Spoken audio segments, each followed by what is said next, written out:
Hi, I'm Will Spencer from the Renaissance of Men, here for the New 21 Report. I'm sitting with Ken Curry, marriage and family therapist, author, public speaker. How you doing, Ken? Good to see you. Thanks, Will. Good to see you. Good to see you. Absolutely. What was the title of your talk this year? I'm going to be doing 2 talks. Okay. And so my first talk was to the Patriarch Convention with men, the fathers. And the title of that was The Power Grid.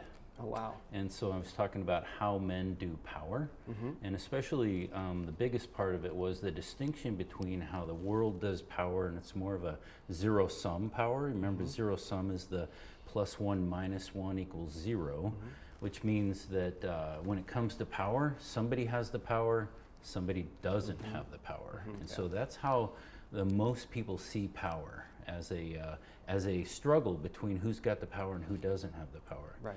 So in essence, my conversation with the guys was the opposite of that, which is abundance power, which is the belief that there's plenty of power to go around. And in abundance power, it's not a struggle for who's got power, but how do we empower everybody?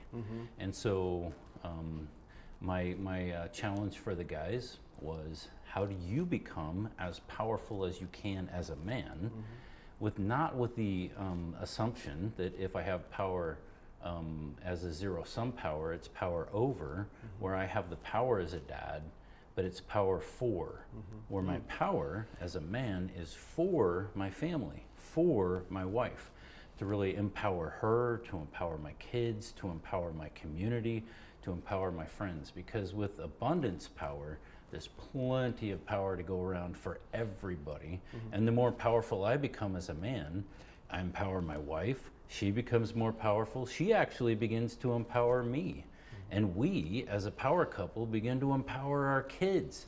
And they become more powerful, especially as they move into their teenage years and begin to learn how to build their own power and their own sovereignty, their own autonomy.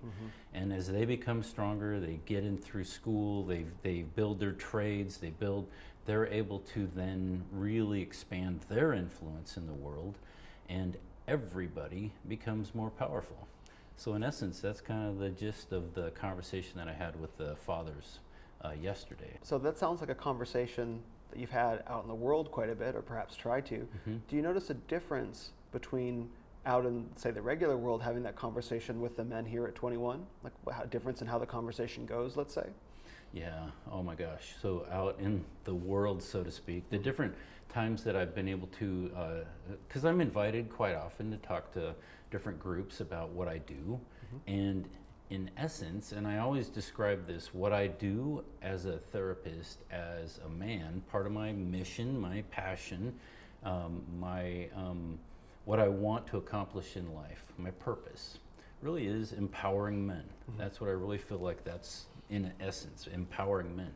And so when I talk about empowering men, most people live in the zero-sum world, so they get triggered, or they question, how can you empower men? That's not right. And actually, most men feel that most men don't know what to do with their power, because they've heard and listened to the narrative and the story that's out there, that if you're powerful, you're an oppressor, and you're an abuser, and you're a tyrant, or your power is over, and you're keeping everybody down, and all this, and that is so far from the truth. And so kind of the difference between being able to speak in the world with people who live in a zero-sum ideal versus here at the 21, this is a fun place, because the guys, they're soaking it up, going, oh, that's what my power is all about.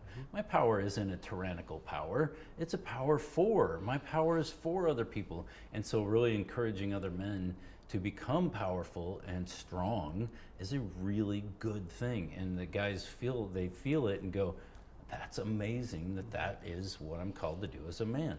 And they don't hear this message. They don't hear the, the encouragement or challenge to actually become stronger in anywhere else on our planet, because they're called to, give up their power, or to be small, or to withdraw, and so I think that's what answered your question. No, that's perfect, because I think a lot of people look at 21 and they think, oh, this is men being powerful so they can be powerful over women. Over, exactly. Right? And that's not the character of what's going on. It's kind of counterintuitive as far as the world's concerned, but we know what it's really about. It's like it's a beautiful thing. Yep. The whole idea of power for is a beautiful thing. Yeah. It really is. I'm becoming as powerful as I can as a man, not to be power over and to control and to be authoritarian, but to use my power to protect, to provide, to encourage, to strengthen the people who I love. And that's a really different type of message than most men have heard. Was there a man who approached you after your talk and said, wow, this, maybe without giving away too many identifying details, like, did you have an experience of a man connecting with you and saying, this really landed for me? It's funny because this time it didn't happen. Okay. And so, yeah. But it happens before, It though. totally happens before. This time, under the circumstances that we had, because there was my speech came on the heels of another guy who was a really significant speaker, and I think the guys were fairly glassy-eyed with that. But because his speech was so powerful, when it was afterwards, so I didn't. It's interesting that you ask, but it was, I didn't have that kind of interaction because I think the guys really, it was like they had gotten a really strong, what do you call it? Almost like a fire hose of really intense information that morning. So. Yeah, the men here, they take in a lot. There's a lot to take in, right? There's a lot. Yeah. How would you compare this year's 21, which is now the 21 Summit, to previous years? I know there's 3 conferences once, there's 2 conferences of men, 1 conference of women. Women, how would that compare to previous years when you've spoken?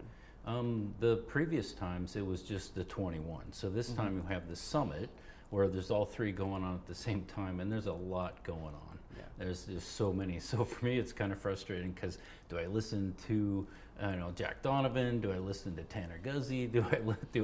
And it's just been really tough. Kind of where do I go to listen? Because there's so many good speakers and so much good content to be able to listen to. That's the only frustrating part about it. Is there's just so much. I have to choose.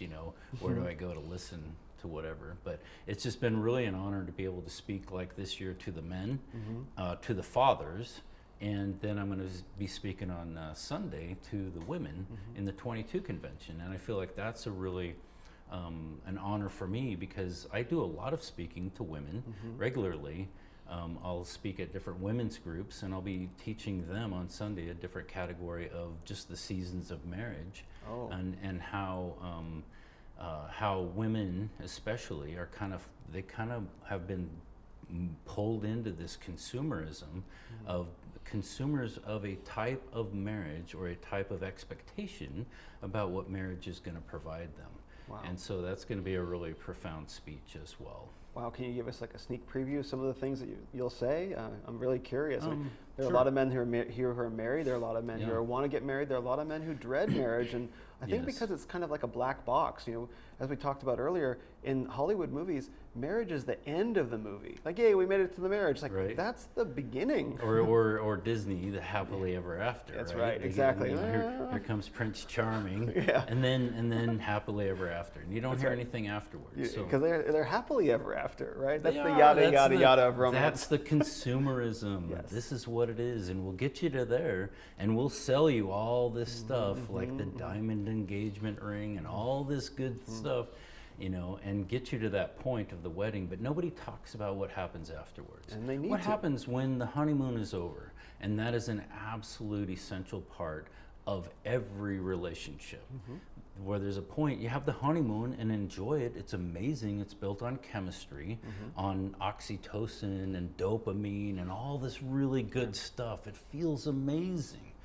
But every relationship goes to a place where the honeymoon's over. Once you have kids, or sometimes you can't have kids, you have miscarriages, or you do the IVF and different things like that. That's equally as devastating as having kids.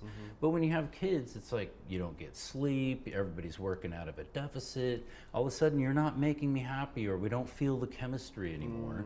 And so that moment of a relationship, you have to think of it as the honeymoon's over, there's chaos. but nothing's wrong with the relationship, because the relationship is designed to grow you up. And one of my quotes is from David Schnarch. He says, marriage is a people growing machine. Amazing. It grows you up. That's what it's designed to do. And we've not been told this. We've been told it's chemistry. And so when the chemistry diminishes, we think the relationship is horrible and it's over and it's bad. It's the classic, I love you, but I'm not in love with you. Right. And that is one of the worst statements ever, because the in love is I don't feel the chemistry anymore. Right. Well, that's not the time to break from your relationship, and that's when most people do when they get a divorce. And so it's at that point we can make a really good decision to go, I'm in to grow up. So the three things I'm going to talk about: you can lawyer up, you can suck it up, or you can grow up. That's awesome. That's yeah, awesome. and you have those options. And a lot of people lawyer up, they get a divorce and they're out. Or you can suck it up, and that is just die, live for the kids. Yeah. But usually those relationships that suck it up, they'll finally get a divorce at empty nest. Right. They'll live for the kids. As soon as the kids are gone, Boom. I'm out. Yep. But they'll suck it up for that long. Or you can grow up. You know, what is this teaching me? How can I grow to become who I am? To be able to become a more healthy human being. And that's a really significant thing when people choose to do that. And that's my encouragement, to really take this season of the marriage. It's not easy. It is easily the most difficult season of a marriage when the honeymoon's over and you have kids. But be able to take it as, what do I need to learn? How do I need to grow? And move from there. So in a sense, that's my talk to the 22 convention this year as well. That's great. I mean, I think there's so much to be gained from that form of, I guess you might say, noble struggle in a way. It's a struggle against yourself, not necessarily your partner. It's a struggle, and my encouragement is to collaborate, where let's do this as a team, because it's so easy, and when that happens, where there's this level of animosity, where the other person becomes my enemy because they're not providing happiness, and I'm over here sucking air trying to survive, and well, you're both sucking air trying to survive. Right. Nobody's getting sleep, and that type of thing, but you blame and you cast that onto the other person, where they're not providing my happiness, and so therefore they become my enemy. And that is such a devastating place in a relationship. So you have to get to a spot to where I have to believe the best in them, that they're in this too, and how do we actually reclaim that teamwork and collaboration? That's the way you can actually get through this thing.